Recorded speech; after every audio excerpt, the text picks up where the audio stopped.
நீங்கள் நினச்ச மாதிரி ஒரு விஷயம் நடக்காதப்போ பதறி டென்ஷன் ஆகி உங்கள் உடம்ப கெடுத்துக்காதீங்க. உங்களுக்கு தேவையான விஷயங்களில் மட்டும் கவனம் செலுத்தி வேலை செய்யும்போது உங்களுக்கு நேரமும் மிச்சமாகும், திருப்தியும் கிடைக்கும். சில நேரங்களில் சாரி என்னால் முடியாது அப்படிங்கிறது சொல்கிறதுக்கு தயங்க வேண்டாம். நாம் நினச்ச லட்சியத்தை அடையணும் அப்படிங்கிறது முக்கியம்தான். அதை விட இந்த நொடியும் முக்கியமானது தான். வணக்கம் சொந்தங்களே, எல்லாரும் எப்படி இருக்கீங்க? நல்லா இருப்பீங்கன்னு நம்புகிறேன். இன்னைக்கு என்ன பதிவு பார்க்க போகிறோன்னா, சோம்பலை ஒழிக்க முடியவில்லையா, பதற வேண்டாம் அப்படிங்கிறத பற்றி தாங்க பார்க்க போகிறோம். இது எதுக்காக அப்படின்னா, நமக்கு தேவையான விஷயங்களில் மட்டும் நம்ம கவனம் செலுத்த ஆரம்பிச்சிட்டோம் அப்படின்னாவே அந்த விஷயத்தில் நம்ம சிறப்பாகவும் செய்ய முடியும், நமக்கு நேரமும் மிச்சமாகும், செஞ்சு முடிச்சதுக்கப்புறம் ஒரு திருப்தியும் நம்மளுக்கு கிடைக்குங்க. அதுக்காகத்தான். சரிங்க, சோம்பலை ஒழிக்கணும் அப்படின்னு நீங்கள் பலவிதமாக முயற்சி பண்ணிட்டு இருக்கலாம். அதில் சில தோல்விகளும் வரலாம். அப்படி வரும்போது பதற வேண்டாம் அப்படின்னு சொல்லியிருந்தேன். ஏன் அப்படின்னா, நம்ம நிறைய நேரங்களில் நம்ம நினச்சது நடக்க முடியாத போகும்போது ஒரு பதற்றமும் டென்ஷனும் வர்றது இயற்கை தான். அதனால் நம்ம உடம்ப நம்ம கெடுத்துக்க வேண்டாம். டென்ஷன் ஆகிறதுக்கு பதிலாக நீங்கள் இந்த மாதிரி ஃபாலோ பண்ணலாம். ஒரு ரொட்டீனை நீங்கள் உருவாக்கலாம். காலையில் நேரமே எந்திரிக்கிறது, எந்திரிச்ச உடனே உங்களுக்கு பிடிச்ச விஷயம் ஏதாவது செய்கிறது, உடற்பயிற்சியோ இல்லை நடைப்பயிற்சியோ, இந்த மாதிரி ஏதாவது உங்களுக்கு பிடிச்ச விஷயத்த எந்திரிச்ச உடனேயும் செய்கிறது. அதுக்கப்புறம் உங்களோட வழக்கமான வேலைகளை செய்ய ஆரம்பிச்சுட்டு காலை கடமைகளை எல்லாம் முடிச்சுட்டு நீங்கள் உங்களோட வேலைக்கு போகிற மாதிரி. அதுக்கப்புறம் நீங்கள் செய்கிற வேலையவே உங்களுக்கு பிடிச்ச விஷயமும் அதில் இருக்கிற மாதிரி செய்யலாம். இப்போ நீங்கள் ஒரு டெய்லரிங் வச்சுருக்கிறீங்க அப்படின்னா அதை பாட்டு கேட்டே செய்கிற மாதிரி நீங்கள் செய்ய ஆரம்பிச்சிட்டிங்க அப்படின்னா உங்களோட கவனம் வேறு எந்த பக்கமும் சிதறாமல் உங்கள் வேலையும் ஆன மாதிரி இருக்கும், உங்களுக்கு பிடிச்ச விஷயத்தையும் கேட்ட மாதிரியும் இருக்கும். பாட்டு கேட்டே வேலை செய்கிறது அப்படின்ன உடனே நீங்கள் ஒரு ஸ்பீக்கரில் பாட்டை போட்டு மற்றவங்கள டிஸ்டர்ப் பண்ணிடக்கூடாது. அது உங்களுக்கு மட்டுமே கேட்குற மாதிரி ஹெட்ஃபோன் மாட்டிக்கிட்டு கேட்கலாம். இதனால் நீங்கள் எந்த வேலை செஞ்சாலும் அதில் சிறப்பாக செய்ய முடியும்.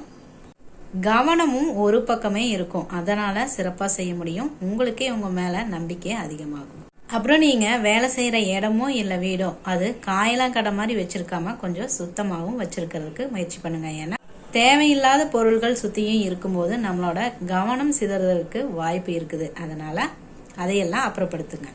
அவ்வப்போது சாரி என்னால் முடியாது அப்படின்னு சொல்கிறதுக்கு தயங்காதீங்க அப்படின்னு சொல்லியிருந்தேன். அது ஏன் அப்படி சொல்லியிருந்தேன் அப்படின்னா, நீங்கள் வேலை செய்கிறீங்க அப்படின்னு தெரிஞ்சு உங்கள் தலை மேலே யாராவது வேறு பொறுப்பை சுமத்துறதுக்கு முயற்சி பண்ணாங்க அப்படின்னா ஒரு நிமிஷம் யோசிச்சு பாருங்கள், அது உங்களுக்கு தேவையான விஷயமா, உங்களால் செய்ய முடியுமா, ஏற்கனவே இருக்கிற வேலைகளில் இதையும் உங்களால் செய்ய முடியுமா அப்படின்னு யோசிச்சு பார்த்து முடியாது அப்படின்னா சாரி என்னால் முடியாது அப்படின்னு சொல்லிடணும். ஏன்னா நீங்கள் அவங்க சொல்கிறாங்க, யாரோ ஒருத்தர் சொல்கிறாங்க அப்படிங்கிறதுக்காக அதை தலையில் ஏற்றிக்கிட்டீங்க அப்படின்னா அதையே அரைகுறையாக செய்யறதுக்குண்டான வாய்ப்பு இருக்குது. அரைகுறையாக செஞ்சு நீங்கள் கஷ்டப்படுறத விட மற்றவங்க கிட்ட கெட்ட பேர் வாங்குறத விட அது என்னால் முடியாது அப்படின்னு சொல்லிடலாம்.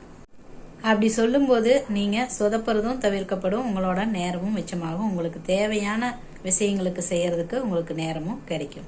நமக்கு எப்பவுமே ஒரு லட்சியம் வேணும் அப்படிங்கிறது முக்கியம்தான். அதை விட இந்த நிமிஷம் நம்மளை அனுபவிக்கிறது அப்படிங்கிறது ரொம்ப முக்கியமான விஷயம்தான் அப்படின்னு நான் ஏன் சொல்லியிருந்தேன் அப்படின்னா, இப்போ நீங்கள் நேரமே எந்திரிக்கணும் அப்படின்னு முயற்சி பண்ணி நேரமே எந்திரிக்கிறீங்க, உங்கள் வேலைகளை எல்லாம் சிறப்பாக செஞ்சு முடிக்கிறீங்க.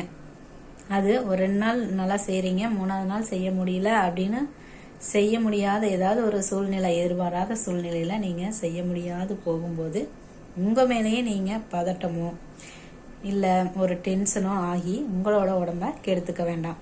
அதுக்காக தான் அப்படி சொல்லியிருந்தேன். அதாவது சோம்பலை போக்கணும் அப்படின்னு நீங்கள் முயற்சி பண்ணுறது நல்லது தான், ஆனால் அது முடியாமல் போகிறப்போ நம்மளே டென்ஷன் ஆகி நம்ம உடம்ப கெடுத்துக்கக்கூடாது. ஏன்னா இந்த நிமிஷம் நம்ம உற்சாகத்தோடு இருந்தோம் அப்படின்னா தான் அடுத்தது என்ன செய்யலாம் அப்படிங்கிறத யோசிக்கிறதுக்கு உண்டான ஒரு தெளிவு நம்மக்கிட்ட இருக்கும். அதுக்காகத்தான். ஓகே ஃப்ரெண்ட்ஸ், சோம்பலை ஒழிக்கும் முயற்சியில் பதட்டமும் டென்ஷனும் வேண்டாங்க. எதை நீங்கள் முக்கியமாக உங்களுக்கு தேவையானது எது அப்படிங்கிறத கண்டுபிடிச்சு அதில் மட்டும் கவனம் செலுத்தி உங்களோட முழு உழைப்பையும் ஈடுபாட்டையும் அதில் போடுங்க. அப்படி நீங்கள் போட்டு நீங்கள் சிறப்பாக செயல்படுவதற்கு என்னுடைய மனமார்ந்த வாழ்த்துக்கள்ங்க. கண்டிப்பாக நீங்களும் ஒரு சோம்பலை நீக்கி சிறப்பான ஒரு ஆளாக மற்றவங்க முன்னாடி வலம் வருவீங்க. அதுக்கு என்னுடைய மனமார்ந்த வாழ்த்துக்கள்ங்க. இந்த பதிவு உங்களுக்கு பிடிச்சிருந்தது அப்படின்னா ஒரு லைக் பண்ணுங்கள். யாருக்காவது தேவைப்படும் அப்படின்னு நினச்சிங்கன்னா ஷேர் பண்ணுங்கள். தேங்க்யூ.